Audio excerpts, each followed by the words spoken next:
আজকে আমরা গিট ইগনোর সম্পর্কে জানবো। গিট এবং গিটহাব ব্যবহার করতে হলে এর সাথে আমাদের গিট ইগনোর ব্যাপারটাও আমাদের জানতে হবে। তো গিট ইগনোর মূলত জিনিসটা কি?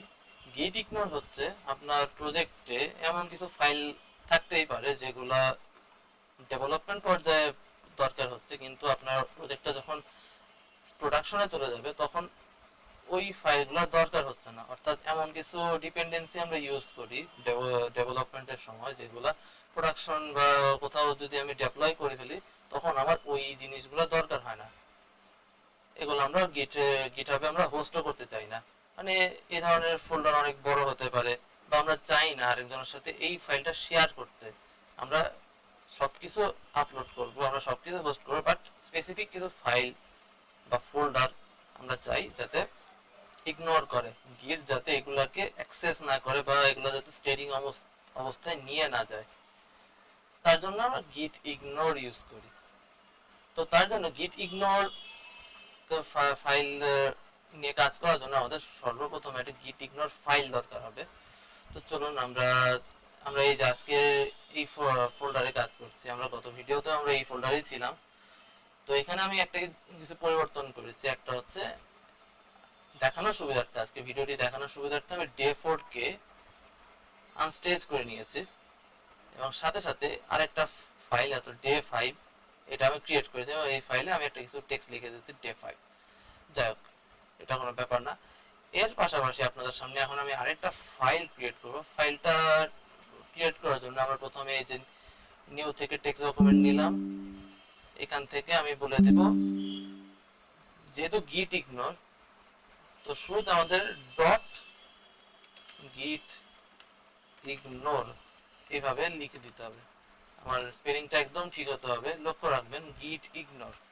এর পাশে আমরা কোনো এক্সটেনশন দেব না, অর্থাৎ ডট টিএক্সটি বা ডট যাই বলেন, আমরা কোনো এক্সটেনশন এখানে ইউজ করব না। জাস্ট কি লিখবো? গিট ইগনোর, GITIGNORE। বানানটা ঠিক সেম টু সেম হতে হবে, সমস্ত লেখাটা ছোট হাতের হতে হবে এবং লেখার শুরুতে একটা ডট দিতে হবে।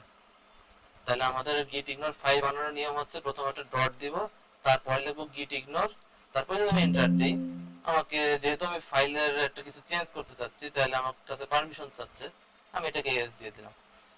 তো লক্ষ্য করুন আমার গিট ফাইলের চেহারাটা একটু চেঞ্জ হয়ে গেল। মানে এটা যেটা গিট ইগনোর ফাইল বা একটা ইম্পর্টেন্ট ফাইল বা এটা কোনো একটা বিশেষ ফাইল, সেটা আমরা বুঝতে পারছি। যাই হোক, এই হলো আমাদের গিট ইগনোর ফাইলের কাজ।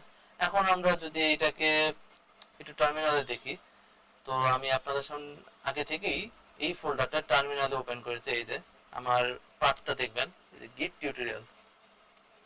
এখন এটাকে যদি আমি গিট স্ট্যাটাসটা চেক করে দেখি আমার অবস্থা কি, যেহেতু আমি বলেছিলাম যে আমি দুটো ফাইল, একটা ফাইলকে আমি আনট্র্যাক করে নিয়েছি, আরেকটা ফাইল আমি ক্রিয়েট করেছি।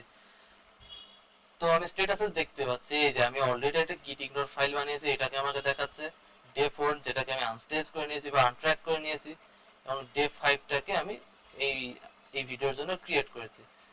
ওকে, তো এখন আমরা যা কাজ করব সব হচ্ছে এই গিট ইগনোর ফাইলটায় কাজ করব। তো আমরা গিট ইগনোর ফাইলটাকে ওপেন করব।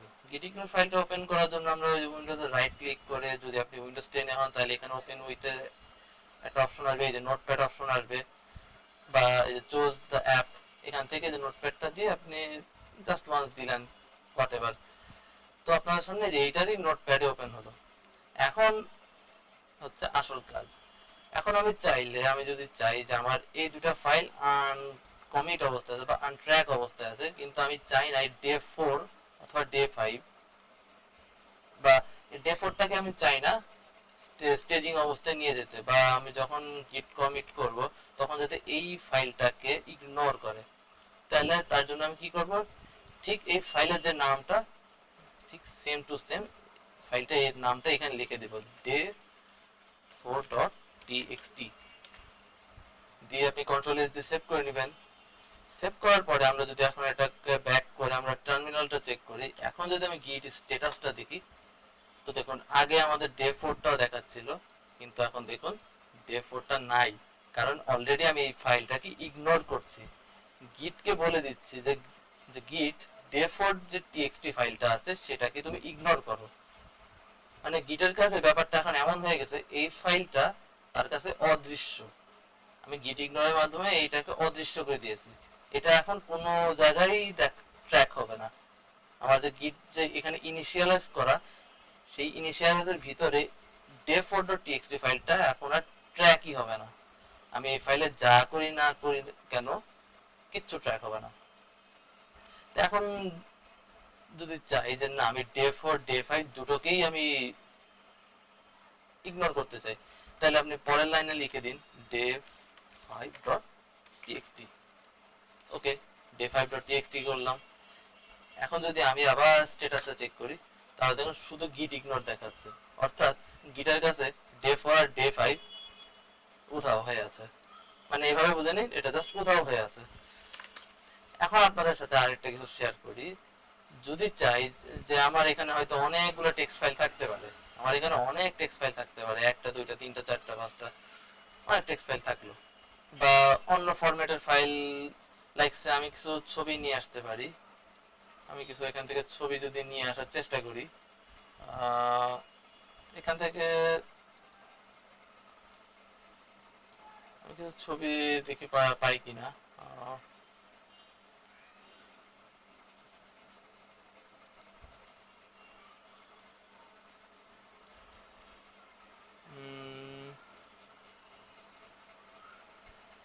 এখানে আমি কিছু ছবি খোঁজার চেষ্টা করছি। আচ্ছা, আমি গ্রাফিক্স ফাইলের এখান থেকে দেখি কিছু পাই কিনা। আচ্ছা, আমি এখান থেকে কিছু ছবির ফাইল নিয়ে আসি। আমি কিছু ছবির ফাইল কপি করে নিয়ে আসি। এই একটা নিলাম, এই একটা নিলাম, এই একটা নিলাম, কপি করে নিয়ে এসে আমি এখানে পেস্ট করে দিব। আচ্ছা, তো এখানে আমার অনেকগুলো ফাইল আছে। এই যে সমস্ত ফাইলের ফরম্যাট কি দেখছেন, এই যে জেপিজি, সব জেপিজি, সব জেপিজি। আচ্ছা, এখন যদি সবগুলো একটু আবার একবার গিট স্ট্যাটাস দিয়ে চেক করি, তাহলে আমাকে দেখাচ্ছে আচ্ছা অলরেডি আমার যেহেতু টেক্সট ফাইল দুইটা করা ইগনোর করা, তাই আমাকে টেক্সট ফাইলগুলো দেখাচ্ছে না, বাট সব ছবির ফাইলগুলো দেখাচ্ছে। এই যে সব জেপিজি ফরম্যাটের ফাইলগুলো আমাকে দেখাচ্ছে। এখন আমি বলছি সমস্ত জেপিজি ফাইল ইগনোর হয়ে যাক, তাহলে কি করতে হবে, সমস্ত ফাইলের নাম ধরে ধরে লিখবো। আমার কাছে এই মুহূর্তে 5টা ছবির ফাইল আছে, হতে হতে পারে আমার কাছে অনেকগুলো থাকতে পারে, তখন আমি কি সবগুলোর নাম এভাবে টাইপ করে করে ধরে ধরে লিখবো? ব্যাপারটা এমন না, এটা আমরা আরো সহজে করতে পারি। আমরা কমন যে ফাইলের এক্সটেনশন গুলো, অর্থাৎ খেয়াল করুন তো এই সমস্ত ফাইলের এক্সটেনশন হচ্ছে জেপিজি ফরম্যাটে, তাহলে আমরা এভাবে লিখতে পারি যে স্টার ডট জেপিজি। এই লাইনটুকুর কথা হচ্ছে তুমি যেখানেই জেপিজি ফরম্যাটের ফাইল পাবা, সেটা যেই নামে থাকুক না কেন, যদি জেপিজি এক্সটেনশনটা থাকে সবগুলাকে জাস্ট ইগনোর করে দাও। তাহলে আমি এটাকে কন্ট্রোল এস দিয়ে সেভ করলাম। এখন আমি যদি এটাকে স্ট্যাটাস দিয়ে চেক করি, বুম, আমার সব ছবি আনট্র্যাক হয়ে গেছে। আনট্র্যাক বলতে জাস্ট ইগনোর হয়ে গেছে। এখন যদি চাই যে না আমি সমস্ত জেপিজি ফাইল ইগনোর করব, কিন্তু আমি এই যে কাট কপি ডট জেপিজি এটাকে আমি চাই না ইগনোর হোক, এটা চাই এটা যাতে স্টেজিং অবস্থায় যাক। তার জন্য আমি এখন নোটপ্যাডে যাব। এই যে নোটপ্যাডে যে এখানে আমরা ইগনোর কি কি ইগনোর করছি সেটা আমরা লিখছি। ঠিক এর পরের নিচে আমরা তার আগে আমরা এই ফাইলটার নাম কপি করে নিয়ে আসি। আমরা এটাকে সিলেক্ট করে কপি করলাম। কপি করার পর আপনি যেটা করবেন, নট সাইন দিবেন। এই যে এটা আমরা গ্রামাটিক্যাল বা ইংলিশে জানি এটা এক্সক্লামেশন চিহ্ন, বাট প্রোগ্রামিং এর ভাষায় এটাকে বলে নট চিহ্ন। নট চিহ্ন দেওয়ার পর জাস্ট এখানে একটা কপি পেস্ট করে দিবেন, যেটা আপনি কপি করেছেন, অর্থাৎ যে ফাইলের নামটা আপনি কপি করেছেন সেটা এখানে পেস্ট করে দিয়ে সেভ করে দিবেন। এখন আমি যদি স্ট্যাটাসটা চেক করি, তাহলে এই যে কার্ড কপি ডট জেপিজি এই ফাইলটা আমাকে অ্যাক্সেস করতে দিচ্ছে, গিট আমাকে অ্যাক্সেস করতে দিচ্ছে, অর্থাৎ আমি চাইলে এই ফাইলটাকে স্টেজিং অবস্থায় নিতে পারবো। এতক্ষণ তো আমরা দেখলাম জাস্ট ফাইল কিভাবে আমরা ইগনোর করতে পারি। আমরা চাইলে ফোল্ডারকেও ইগনোর করতে পারি। ফোল্ডারকে আমরা যদি ইগনোর করতে চাই, তাহলে চলুন আমরা একটা ফোল্ডার বানাই।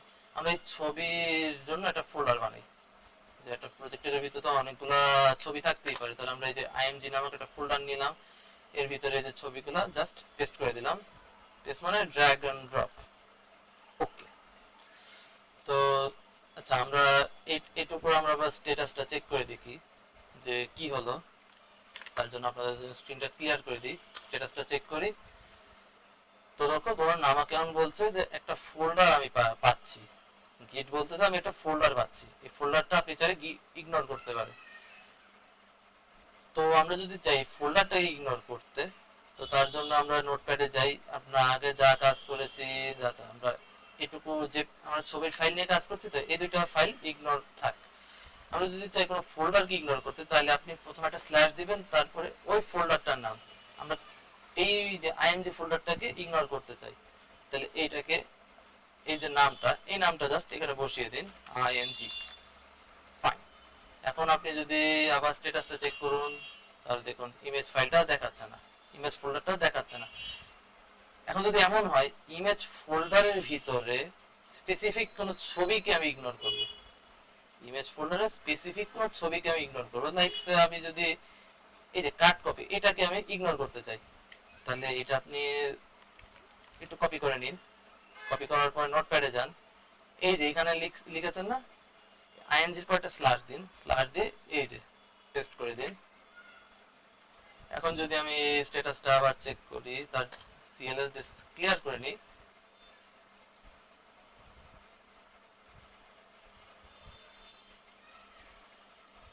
তো তাহলে আমাকে এটা আইএনজি ফোল্ডারটা আমাকে দেখাচ্ছে। বা বা যদি চাই আমি সমস্ত পুরো ইগনোর, ইমেজ ফাইলটাই তো আমি ইগনোর করছি, তো এখানে আমার জাস্ট ছবির ফাইলটা আমার এখানে ইগনোর হয়ে আছে, ছবির ফাইলটা এখানে জাস্ট ইগনোর হয়ে, একটা ফাইল যেটা আমি ইগনোর করছি সেটাই এখানে ইগনোর হয়ে আছে, বাট এখানে আমি সমস্ত কিছুই আমি পাচ্ছি, এখানে আমি বাকি ছবিগুলো আমি পাবো। আমি যদি এটাকে এডিটর দিয়ে ওপেন করি, আমি পুরোটা এডিটর দিয়ে ওপেন করি, যদি ভিজুয়াল স্টুডিও কোড দিয়ে ওপেন করতে চাই, তাহলে আমি হয়তো ব্যাপারটা বুঝতে পারবো।